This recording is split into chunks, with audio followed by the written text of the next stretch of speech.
दोस्तों आज शुरू करेंगे प्रतिशत। बुक है आर एस अग्रवाल। सबसे पहले समझेंगे प्रतिशत के बारे में। प्रतिशत नाम में छुपा हुआ कि प्रतिशत का मतलब इसी के नाम में छुपा हुआ, बस ये पता हो तो आप आराम से प्रतिशत के क्वेश्चन बना लोगे। प्रति प्लस सत, और सत का मतलब 100, यानी प्रत्येक वस्तु की स्थिति क्या होगी 100 के अंदर। प्रतिशत कभी भी 100 से ज़्यादा नहीं हो सकता। प्रतिशत कभी भी 100 से मोर देन 100 नहीं होगा, केवल कितना होगा 100 के अंडर ही होगा, यानी 0 से 100%। कोई ऐसे बोलने लगे तो उसे बोलना कि कोई बोले कि जैसे जैसे कभी कभी देखा होगा कोई एडवर्टाइज या कोई प्रचार वगैरह देखा होगा कहीं पे कि हमारे यहाँ इस समस्या का समाधान 105%, 110% ऐसे लिख के बोलेंगे, तो मतलब ये चीज़ें बिल्कुल गलत है। प्रतिशत मैक्सिमम कितने अंक ले सके 100, मैक्सिमम कितने हो सके 100%। जैसे आप उन्हें परीक्षा 600 अंकों की है, आप अंक 600 ला सकें। अब ये नहीं कि ये ज़्यादा होगी, परीक्षा अगर 600 अंकों की आपने अंक ही 600 लिए तो ये खुद से 100% अंक हैं। ऐसा नहीं कि आपने 600 की परीक्षा में अगर 606 अंक लिए होंगे तब आप बोल लोगे अब बने ये परसेंट तो 101, अब तक भी 100 ही थे, अब 101% बने, क्योंकि हर 6 नंबर 1% इंडिकेट करेंगे। यहाँ से हर 6 नंबर 1% इंडिकेट करेंगे, तो इसका मतलब अब कितने, क्या 600 की परीक्षा में 606 मिलेंगे? तो इसीलिए परसेंटेज कभी किससे ज़्यादा नहीं होगा, 100 से ज़्यादा नहीं होगा। कोई वस्तु 1 रुपये की है या 1 रुपये की, वो तब भी खुद का 100% है, और अगर वही वस्तु 1 करोड़ रुपए की, वो अब भी 100% ही है। तो ये जरूरी नहीं कि वो 100 से ऊपर है कि नीचे है, आप केवल परसेंटेज। अब जैसे यहाँ पे देखेंगे परसेंटेज के बारे में, तो इसका मतलब ये नहीं हुआ कि आप 100 पे ही क्यों काउंट करें परसेंटेज। आप परसेंटेज 100 पे ही काउंट किस लिए करें? क्योंकि एक बात बताओ, अगर मैं आपसे पूछने लगूँ बताओ 100 का 10% बताओ, तो आप डायरेक्ट बता दोगे 10। आपसे पूछा गया 100 का 3.5% बताओ, तो आप तुरंत बता दोगे 3.5। 100 का 7.5%, मतलब कुछ भी पूछ ले आपसे, 100 का 7.5% बताओ, तो आप बता दोगे 7.5। 100 का 10% कितना? इसका मतलब क्या हुआ? इसका मतलब ये हुआ कि हम अंक नंबर जाने कि आपसे कोई पूछ रहा 80 में से 10 घटा के बताओ, तो आप बता दोगे 70। लेकिन अगर मैं अब आपसे पूछने लगूं 80 का 7.5% बताओ, क्या ये 72 बनेगा? अब मैं आपसे पूछ रहा 80 का 7.5% बताओ, तो आप 72.5, अगर 80 में से 7.5 घटा के बताओ तब तो आप बता दोगे 72। मतलब ये ठीक है बिल्कुल, ये भी ठीक है, ये भी ठीक है। 80 का 10%, 3.5%, 7.5%, ये 7.5%, लेकिन ये गलत है। तो इसका मतलब कि प्रतिशत केवल प्रत्येक संख्या की स्थिति 100 में कितनी है वो ही प्रतिशत है। प्रत्येक संख्या की स्थिति 100 में कितनी, वो प्रतिशत है। अब यहाँ पे आपको अगर 80 में 7.5% निकाल ले, जैसे यहाँ पे देखो, मान लो आपने निकाला 100 का 10%, 100 का 10%, ये हमेशा क्यों आ रहे हैं? क्योंकि ये हमेशा ही कट जाएंगे, तो वही बचेगा 100 का 3.5%। कभी जो भी करोगे वो हमेशा केवल एक ही संख्या कटेगी, वो है 100। इनफाइनाइट एक ही संख्या है जो कटेगी, केवल 100। अब आपसे बोल ले 80 का 7.5% बताओ, अब आपको केवल कैलकुलेशन करनी पड़ेगी, क्योंकि अब यहाँ पे क्या करेंगे कैलकुलेशन। इसीलिए आपसे बता दिया जाएगा कि बस 100 से गुणा कर लो, ये कर लो, तो ये इसीलिए कर रहे भाई तुम कि भाई 100 ही ऐसी, आपसे डायरेक्ट आप 100 पे ही मान लो, इसीलिए मान लो, ये बात ध्यान रखें। आप मान लो इसलिए कि जब भी आप हर बार सोचेंगे 100 ले रहे, जरूरी नहीं कि 100 ले रहे, कि आपसे कहा गया किसी संख्या में 10% की वृद्धि कर दी, तो जरूरी ये नहीं है कि 100 से 110 हुए। ये 100 से 110, 50 से 55 भी 10% की वृद्धि है। अगर ये 10% है तो ये भी 10% है, ये अगर 10% है तो ये भी 10% है। इसका ये मतलब नहीं है कि आप केवल 100 ही लेंगे, आपकी मर्जी, बस आपको प्रतिशत पता हो। अगर मैं बोल लूँ 80 का 40%, 80 का 40% 32 है, अगर मुझे ये पता तो आपको पता हो 100 का 40% 40 बढ़ेगा, लेकिन 80 का 40% 32, तो इसका मतलब बाकी तो निकालने पड़ेंगे, केवल 100 आपको पता, इसलिए आप अपनी मर्जी से 100 रख लो, बाकियों के लिए जतते नहीं। अब यहाँ पे समझेंगे, जैसे आप और के लिए नहीं जतते। सबसे पहले तो यही समझ जाओ कि प्रतिशत हम 100 पे किस लिए निकाल रहे हैं और क्यों निकाल रहे हैं। अब जैसे पहला क्वेश्चन देखेंगे कि x y से 10% अधिक है। अब यहाँ पे देखें एक्स वाई से 10% अधिक है। अभी आपने केवल एक चीज देखी कि परसेंटेज 100 पे ही काउंट होगा, और जिसके बारे में बात करी गई केवल उसे ही समझेंगे। केवल इसने कहा एक्स अधिक है, मतलब वाई के बारे में बात की गई। वाई अपने आप में 100% है, एक्स वाई से 10% ज्यादा है, एक्स ज्यादा है। आप ऐसे बिल्कुल नहीं लिख सकते, आप ऐसे कभी नहीं लिख सकते कि चलो अब लिख लो, अभी भी एक्स ज्यादा है 10, अब केवल नंबर में 10 ज्यादा, हम पढ़ रहे प्रतिशत में। तो आपको केवल ऐसे ही पढ़ना, वरना ये सारी चीजें गलत हो जाएंगी तुम्हारी, कि x 10% ज्यादा है, x क्या है 10% ज्यादा। तो अब आपसे पूछेगा तो y कितना कम है, अंकों में अगर कोई होता तो वो बता देता ये 10 ज्यादा तो ये 10 कम है, लेकिन परसेंटेज में, परसेंटेज 100 के लिए चले, अब अलग अंक के लिए, क्योंकि भाग में डिजिट में नंबर जब बदलेगा, 100 तो भाग में तो हमेशा 100 था, लेकिन ऊपर अगर यहाँ 100 था तो इकट्ठा था, लेकिन अब 110 बनाओगे तो बदलेगा, इसलिए यहाँ पे अलग वैल्यू बनेगी। अब आपको देखना कितनी कमी हुई, अंकों में कितनी कमी हुई, तो बता दो 10 की कमी हुई। कमी या वृद्धि, दो चीजें होंगी, या तो कमी होगी या वृद्धि होगी। आपने देखा कमी कितनी हुई 10 की, किस पे कमी हुई 110 पे, ये कमी हुई किस पे 110 पे, गुणा कितने से, परसेंटेज में बदलने के लिए 100 से गुणा करना ही पड़ेगा, कि परसेंटेज निकालना ही 100 पे। प्रतिशत हमेशा, शत का मतलब ही खुद ही क्या है 100, शत का नाम ही इसका, इसकी 100 की गुणा क्यों कर रहे हैं, क्योंकि इसके मान में इसीलिए छुपा हुआ प्रतिशत, यानी प्रत्येक वस्तु की स्थिति 100 के अंदर। तो आप यहाँ से बता दोगे 100/11, और 100/11 को लिखोगे या तो 100/11 प्रतिशत बना लो, या फिर 9 सही, गलत हो गया, हाँ चलो ठीक है, यही बना दो आंसर बस ए, या इसे बना देते 9 सही 1/11%। तो ये 100/11% या 9 से 1/11%, एक ही मान है, 11 से भाग लगा दिया इसे। कुछ परसेंटेज याद रखने थे, जैसे आप याद रखें, यहाँ पे देखो,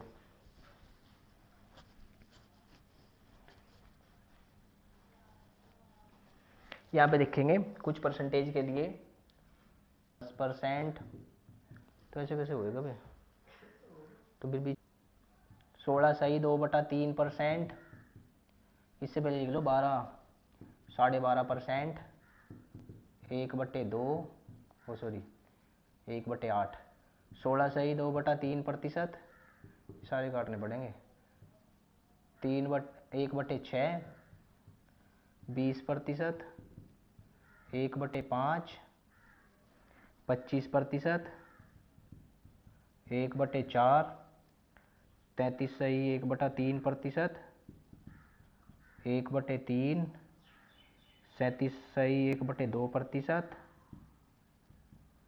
3/8, 40%, 2/5, 50%, 1/2, 66 सही 2/3%, 2/3, 75%, 3/4, 80%, 4/5। ये आसान आसान से, इनमें ज़्यादा ज़रूरी ये याद रखें, ये ज़्यादा अच्छे से याद रखें आप, बाकी तो सब बार बार यूज होंगे, इन्हें याद कर लें।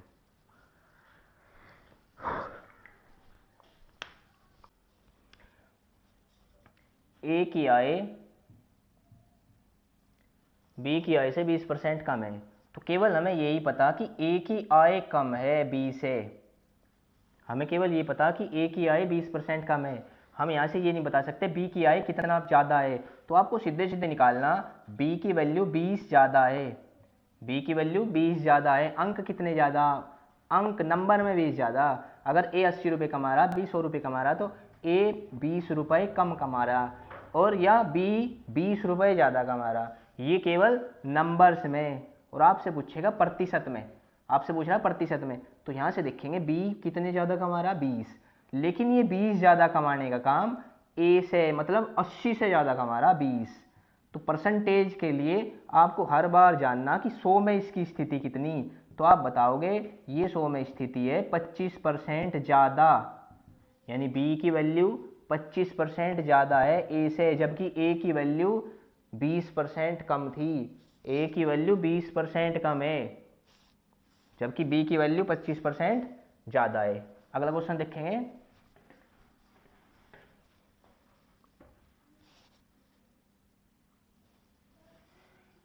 ए और बी, ए की आय बी की आय से 25% कम है।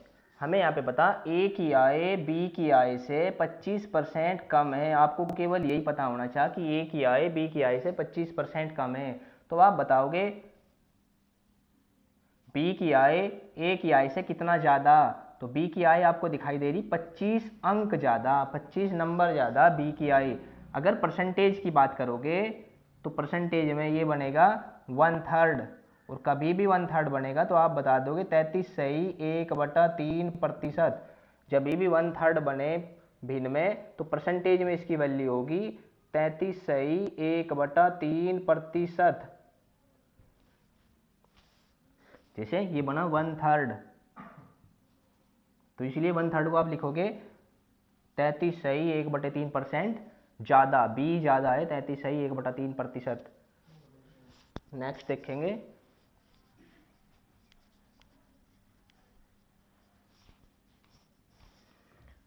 ए की आय बी की आय से 50% कम है। ए की आय कम है 50%, ए की आय बी से 50% कम है। तो बी की आय ए से कितना प्रतिशत ज़्यादा है।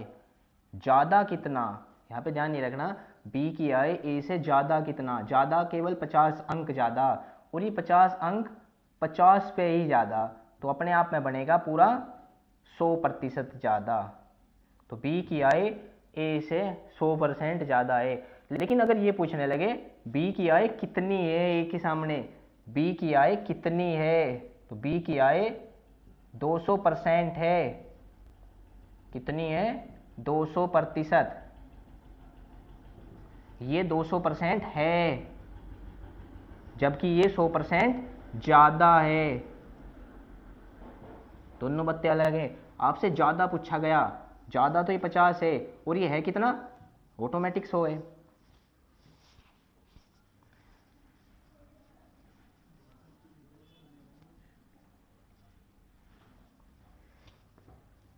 नेक्स्ट देखेंगे।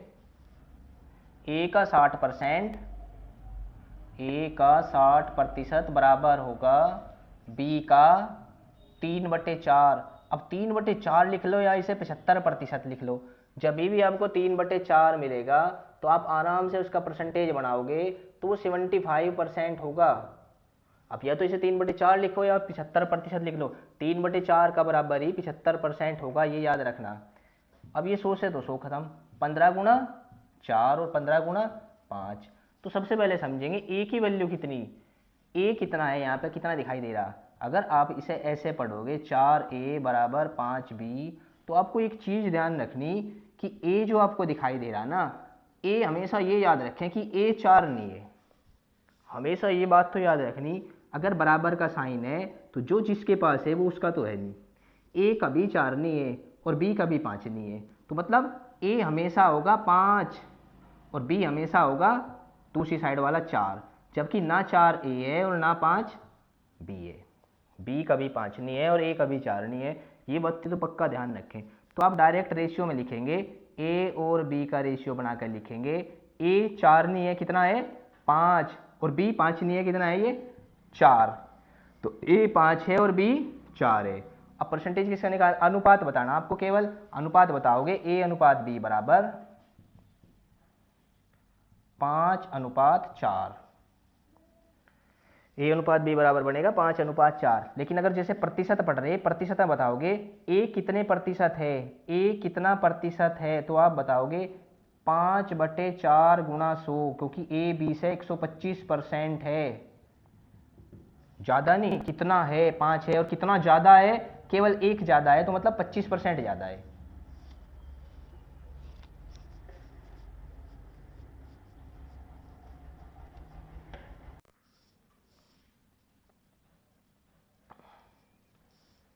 चलो अगला क्वेश्चन देखेंगे।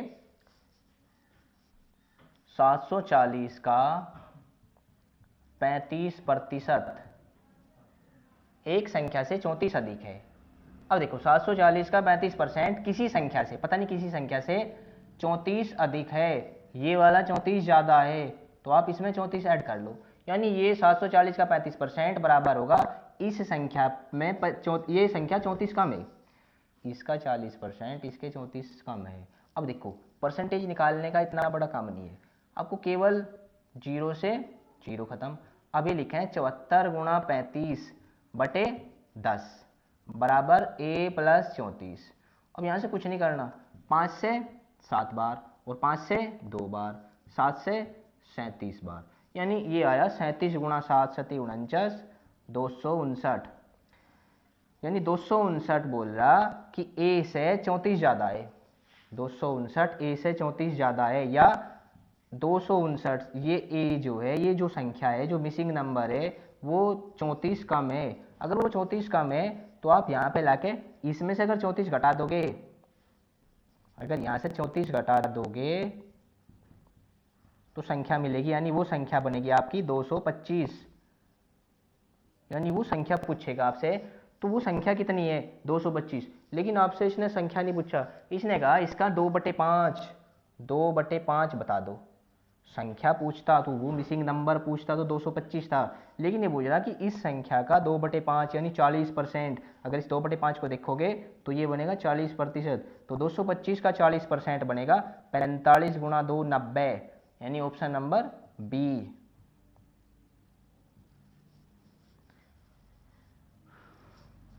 चलो नेक्स्ट क्वेश्चन देखेंगे।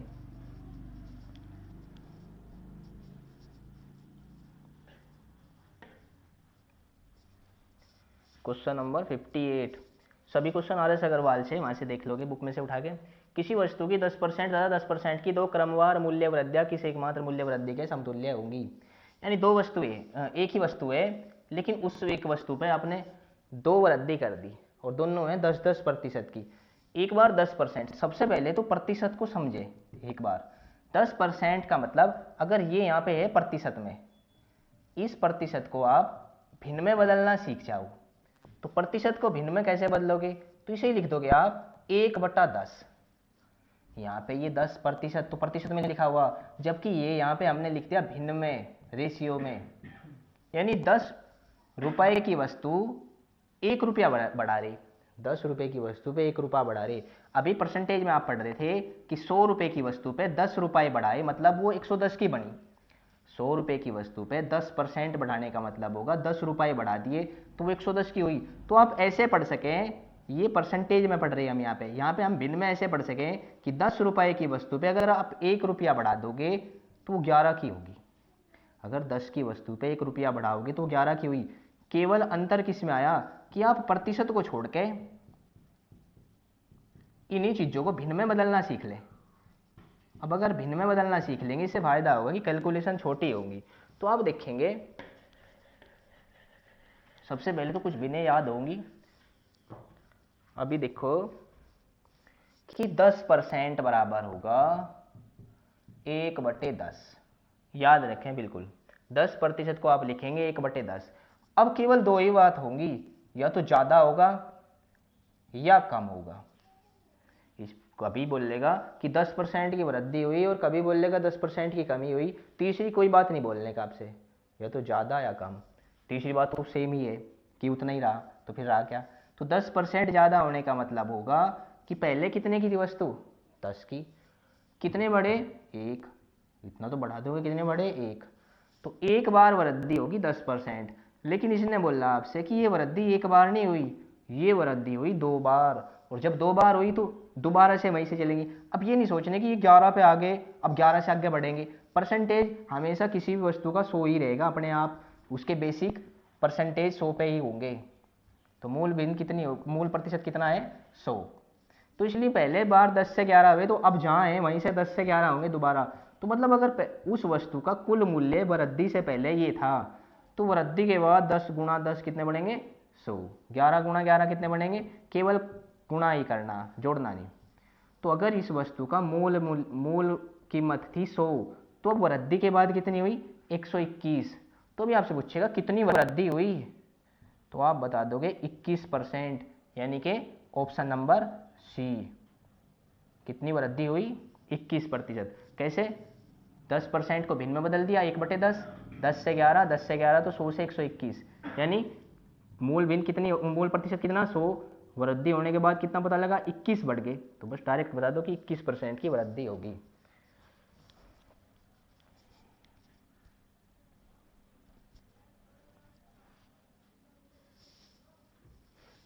अगला क्वेश्चन देखेंगे, किसी वस्तु के मूल्य में पहले 10% की वृद्धि, अभी देखा था 10% की वृद्धि को आप लिखेंगे 10 से 11, 10% को अभी आपने सीखा था कि आप लिख सको 10/100 या इसे लिखेंगे 1/10, तो आप लिख रहे हैं कि 20% की वृद्धि होगी।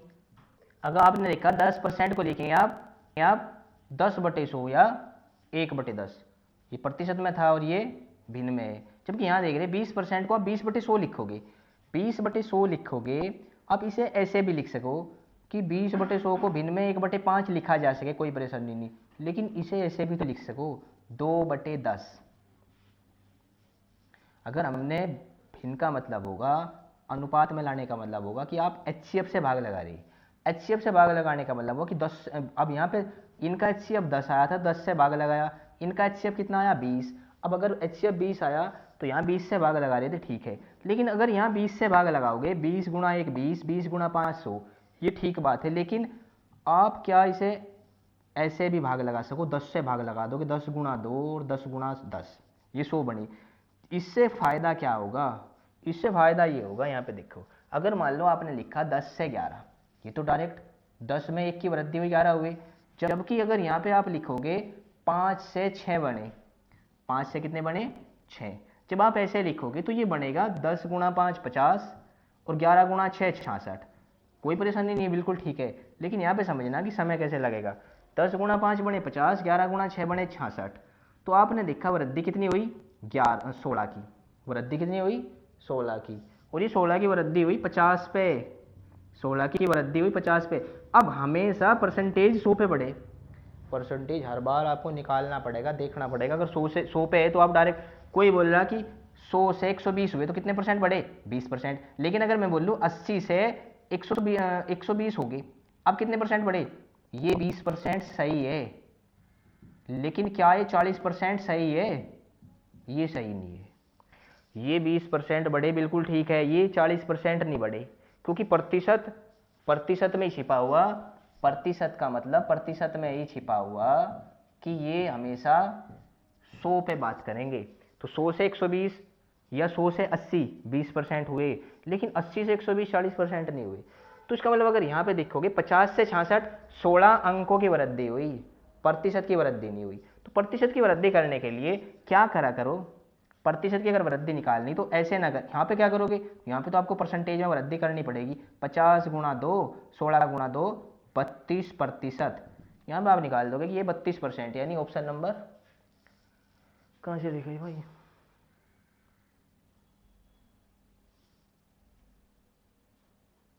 तो 32 है, लेकिन इसे ही अगर एक चीज देखते कि 10 से वृद्धि 11 हुई और 10 से वृद्धि 12 हुई, 10 से केवल 1 की वृद्धि और 10 पे केवल 2 की वृद्धि, तो आप ये 10% और ये 20% ऐसे भी लिखे जा सके, यानी यहाँ से डायरेक्ट लेके आओगे 100 से 132, यहाँ पे हमने निकाला 32%, यहाँ पे आपको दिखाई दे रहा 32% की वृद्धि, लेकिन क्वेश्चन ने आपसे वृद्धि परसेंटेज में नहीं पूछा, प्रतिशत में नहीं पूछा, इसने वैल्यू पूछा, अगर परसेंटेज में पूछते तो आंसर ये बता देते कि वृद्धि कितने प्रतिशत है, तो इंक्रीजमेंट है 32% वृद्धि होगी वो 32% की, लेकिन क्वेश्चन पूछा रुपए में। अब देखो कुछ नहीं करना, यहीं से रुपए निकाल लोगे आप आराम से, परसेंटेज तो निकालना सीख गए, अब वैल्यू कैसे निकाल लोगे, वैल्यू के लिए देखेंगे,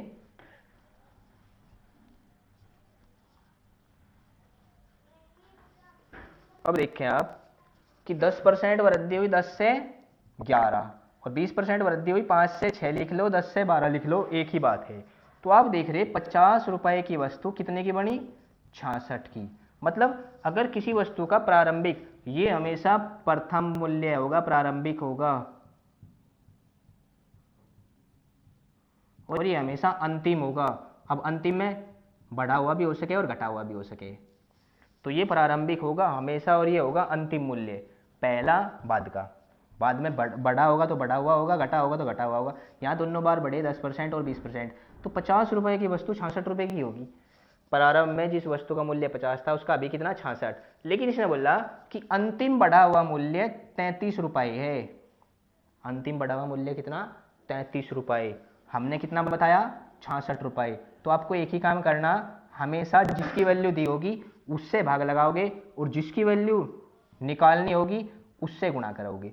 ये बात याद रखो कि जिसकी वैल्यू दी होगी उससे हमेशा क्या करेंगे, भाग करेंगे, और जिसकी वैल्यू निकालनी होगी उससे गुणा करेंगे। हमेशा याद रख जाए ये पॉइंट, और सारे क्वेश्चन बनेंगे, पूरी बुक के क्वेश्चन ऐसे ही बनेंगे केवल, कि हमेशा जिसकी वैल्यू दी होगी उससे भाग लगाना और जिसकी वैल्यू निकालनी उससे गुणा करना।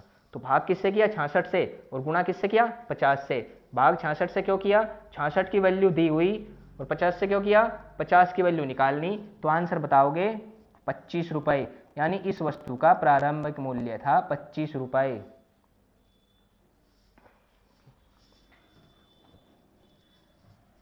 नेक्स्ट देखेंगे,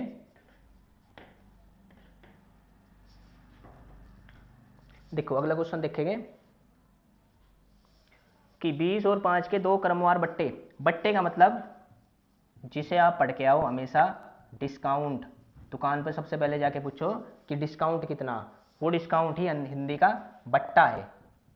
यानी जब भी बट्टा मिलेगा तो इसका मतलब वो क्या मांग रहा है आपसे, आप क्या मांग रहे हैं किसी से डिस्काउंट, या कोई आपसे क्या मांगेगा डिस्काउंट। तो आपसे बोला गया कि दो डिस्काउंट दिए 20 और 5 की। सबसे पहले तो ये समझे कि अगर कोई वस्तु 20% और 5% ये अगर डिस्काउंट है तो क्या है 25 नहीं बनने की, ये बात तो अपने दिमाग में डाल लो। ये क्या नहीं बनेंगे कभी, 25 नहीं बनेंगे। एक डिस्काउंट दिया 20%, दूसरा डिस्काउंट दिया 5%, सक्सेसिव क्रमवार बट्टे दिए गए, इकट्ठे नहीं दिए। अगर आपसे कोई 100 रुपए की वस्तु पे पहले 20 रुपए छुड़वा दे और फिर 5 रुपए छोड़ दे तो आप 25 रुपए छोड़ दिए, डिस्काउंट में नहीं छोड़ा। क्योंकि पहले 20% जो छोड़ा गया वो पूरे 100 रुपए पे छोड़ा गया, तो पूरे 20 छुटेंगे, यानी ये वस्तु बनी अब 80 की। पहले जो 20% छोड़ा था वो पूरे 100 पे छोड़ा गया, इसलिए 100 पे छोड़ोगे, प्रतिशत हमेशा 100 पे चलेगा। तो आपको जो आप 100 ऐसी संख्या है जिसे आप अपने अंक में, जिसे आप अपने कैलकुलेशन में यूज करें, घटाने जोड़ने में यूज करोगे, इस्तेमाल जो करोगे कि 100 में से 20 घटेंगे 80 बनेगा। ऐसे ही प्रतिशत भी 100 में से 20% घटाओगे तो 80% बनेगा। केवल 100 ही ऐसी संख्या कि जिसका परसेंटेज और आपकी वैल्यू दोनों बराबर होंगे।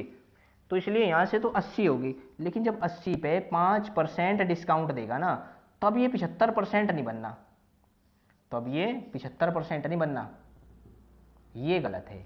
100 से 25 घटाने के बाद 75 बनेंगे, लेकिन 80 से 5% घटाने के बाद 75% नहीं बनेंगे, क्योंकि अब ये 80 अंकों पे बदल रहे। अब यहाँ पे देखें तो फिर क्या करेंगे, तो ये दो बार सक्सेसिव अगर इकट्ठे डिस्काउंट दे दे परसेंटेज में कि 20%, एक 20% और 5% के दो एक साथ ही बट्टे दिए।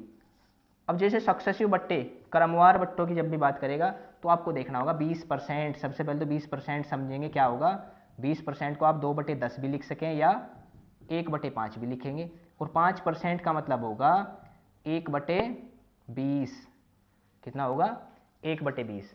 तो यहाँ देखिए 20% को लिखेंगे, 5 रुपए की वस्तु 4 में बेच रही, 5 की वस्तु 1 घटाने के बाद कितने बेच दी 4 में, 20%, इसका मतलब 5 की वस्तु 4 में बेच रही, और 5% 20 की वस्तु कितने बेच रहे 1 कम में। बट्टे का मतलब, डिस्काउंट का मतलब क्या होगा, डिस्काउंट का मतलब होगा छूट देना, और छूट देने का मतलब होगा घटेंगे, एक्स्ट्रा नहीं होंगे। यहाँ कितने हो रहे, कम हो रहे हर बार, केवल दो ही बात होंगी, या तो बढ़ेगा या घटेगा। अब डिस्काउंट से आपको समझना कि ये केवल घटेंगे।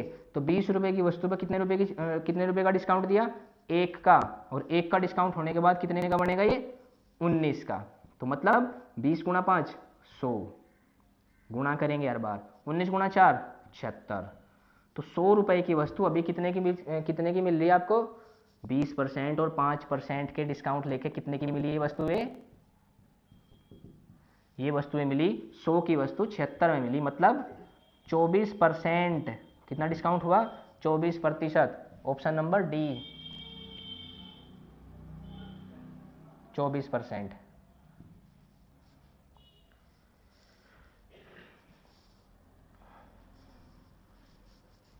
चलेगा।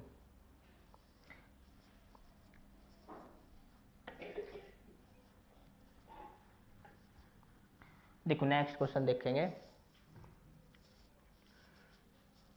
किसी संख्या में 20% की वृद्धि की जाए तथा पुरानी 2 बार 20% का वृद्धि कर दी, यानी आपने क्या किया, एक ही संख्या को 2 बार 20% बढ़ाया। 20% का मतलब कितना होगा, 1/5। इस बार क्या करा, पिछली बार डिस्काउंट दिए थे मतलब कमी हुई थी, इस बार क्या हुआ, वृद्धि हुई, बढ़ा रहे।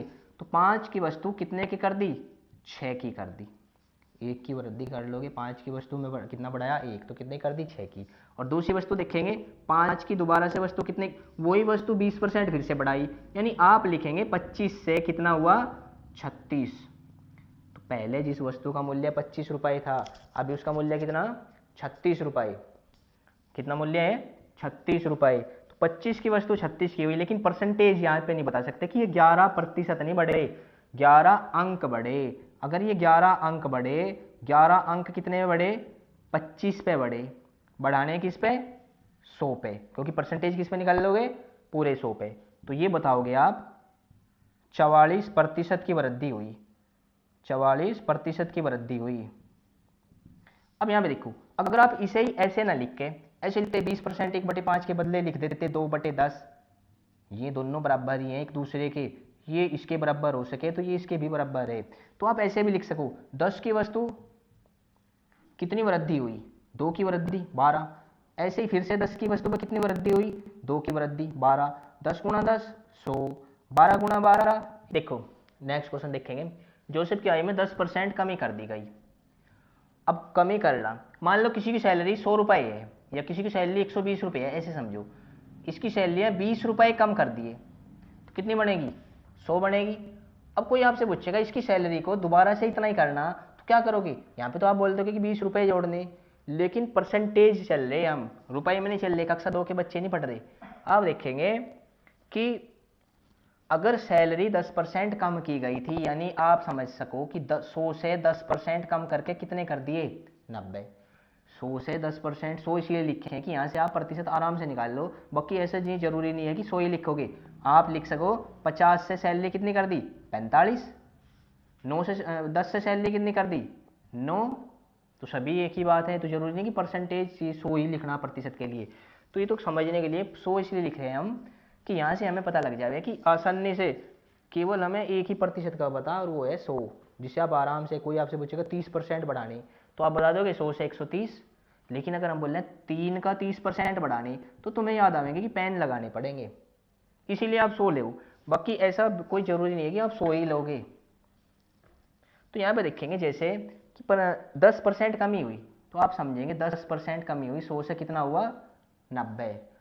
ये कमी हुई थी 10%। अब आपसे पूछेगा कि इसे कितना बढ़ा दिया जाए, कि जोसेफ की आय फिर से यही इतनी ही करनी, यानी फिर से जितनी सैलरी से पहले मिल रही थी उतनी देनी, तो 90 से 100 करने, तो अंक देखेंगे कितने बढ़े, 10। सबको पता 100 से 90 हुए थे, 10 घटे थे, अभी कितने अंक बढ़े, 10 बढ़े। और ये 10 किस पे बढ़े, 90 पे। 10 किस पे बढ़े, 90 पे, गुणा किससे, 100 से। तो आप लिखेंगे 100/9 प्रतिशत, या 11 सही 1/9%। तो 100/9 जहाँ भी मिलेगा आपको 11 सही 1/9 परसेंटेज लिखना, और ये यानी 11.1 बी आंसर। जब इसे भाग लगाओ 11.1 बनेगा ये।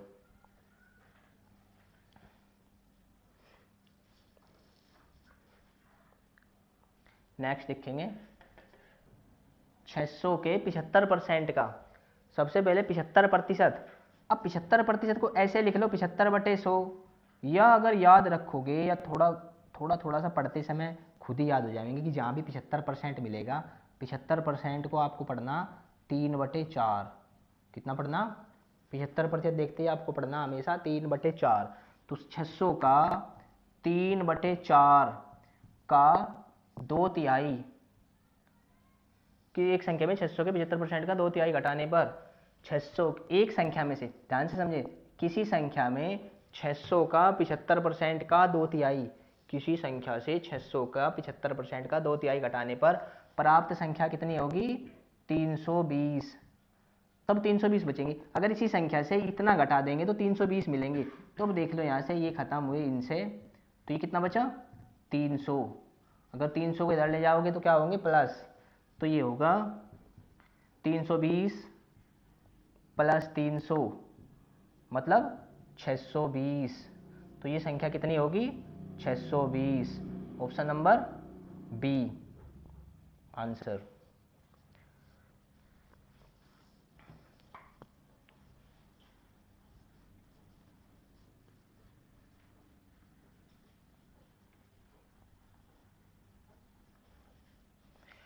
देखो आज का लास्ट क्वेश्चन देखेंगे। पूरे सारे क्वेश्चन आर एस अग्रवाल में मिल जाएंगे आपको सीरीज से। फलों के मूल्य में 30% कमी कर दी। कितनी कमी की? 30%। और बिक्री में 40% अधिक हुई। बिक्री में वृद्धि हुई 40%।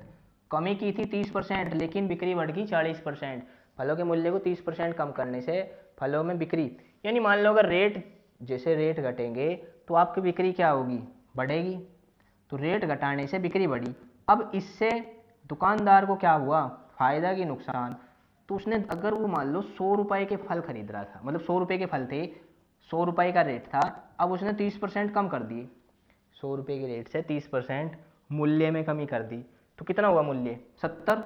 लेकिन मान लो अगर उसका मूल्य, पहले उसकी बिक्री 100 किलो थी, अब उसकी बिक्री होने लगी 140 किलो। पहले रेट था कितना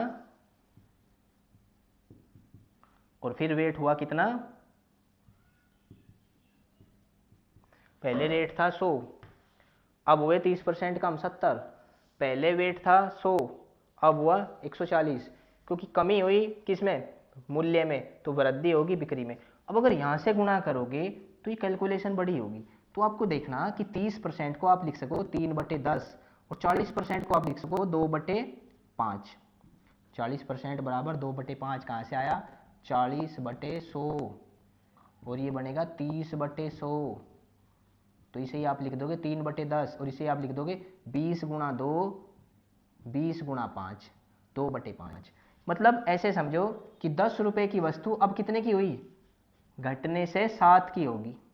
कितने की हुई?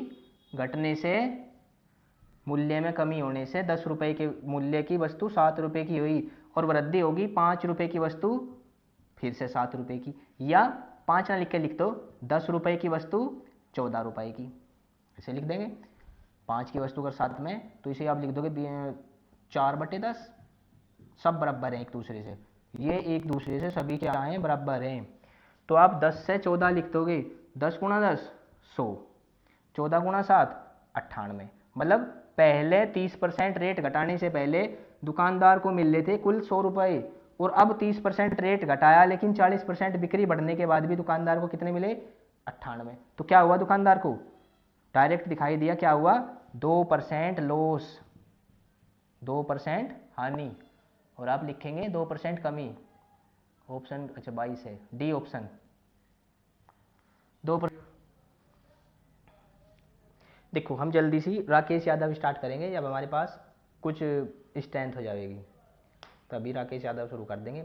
अभी कुछ बच्चे आर एस अग्रवाल, जो बेसिक बच्चे हैं वो आर एस अग्रवाल से स्टार्ट करें, और जो बच्चे अच्छे होंगे उनके लिए राकेश यादव स्टार्ट करेंगे।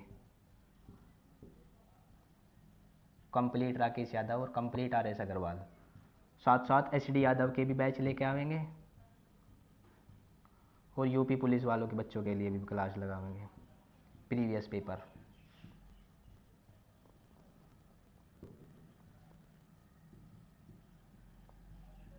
अब अगर आप सपोर्ट करोगे तो आगे जल्दी जल्दी से सारी कंप्लीट कर लेंगे हम।